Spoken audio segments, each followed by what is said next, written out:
Magandang tanghali po sa inyong lahat kakabsat. Kain na po tayo. Yan, nagulam tayo ng saluyot na sariwagwag ang tawag sa Ilocano.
Gimasin George. Gimasin George.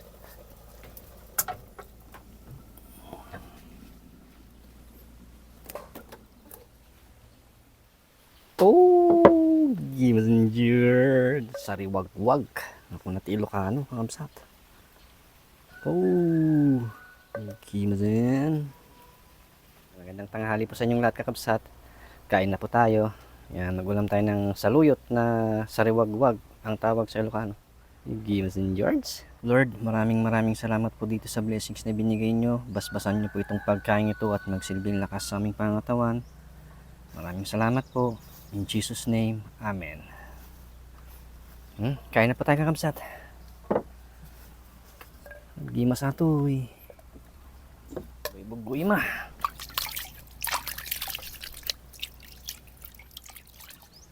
Suka.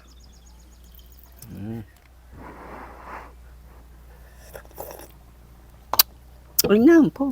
May alsim na. Yan, sino po nag-uulam ng ganito kakabsat?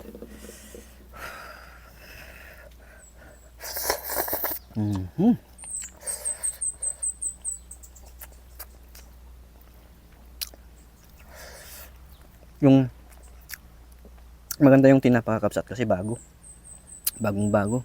Yung binili ko sa palengke, ang mainit pa. Tapos ang kagandahan niya kakabsat, bilog siya. Hindi yung sapad. Mas masarap tong bilog.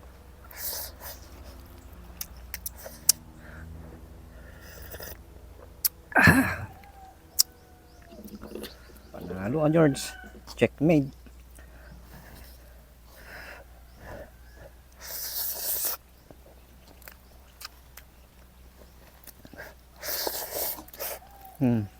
My God.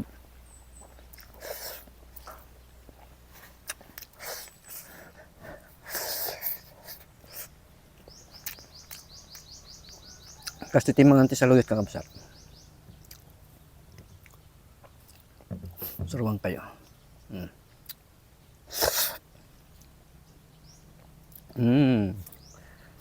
Suluyem sa kantutil mo ninin kakabsat.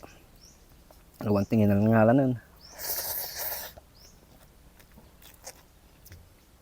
Aking udamo na po yung aking ngalan. Ngayon na awan, suluyem mo. Sa kantutil mo ninin.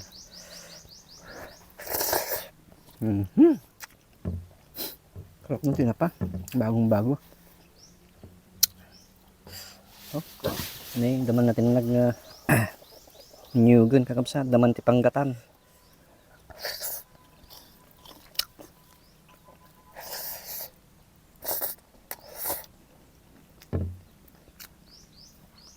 Medyo alsim na siya. Tapos dinamihan ko ng bawang kakabsat. Isang buong gano'n. Ilagay natin lahat. Gusto ko pa.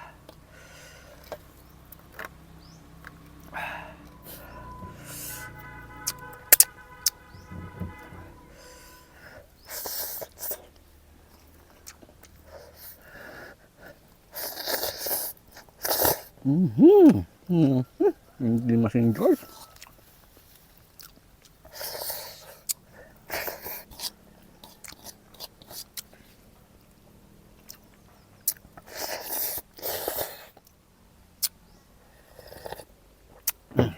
Yun na.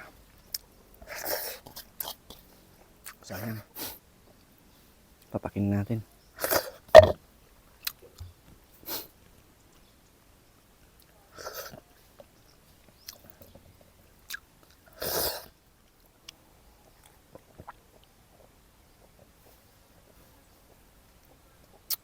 Lord, maraming salamat.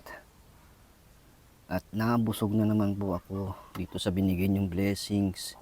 Napakasimpleng ulam pero masarap. Maraming salamat. Always ko pong ipinagdarasal ang ating mga kapatid na OFW. Lagi niyo po silang gagabayan, iwas niyo po sila sa tukso, at lagi niyo po silang bibigyan ng lakas para makapagtrabaho ng maayos para sa kanilang pamilya. And soon makakauwi na po sila at makakapiling na po nila ang kanilang mga pamilya. And then they will live happily ever after. Maraming salamat Panginoon. In Jesus' name, Amen.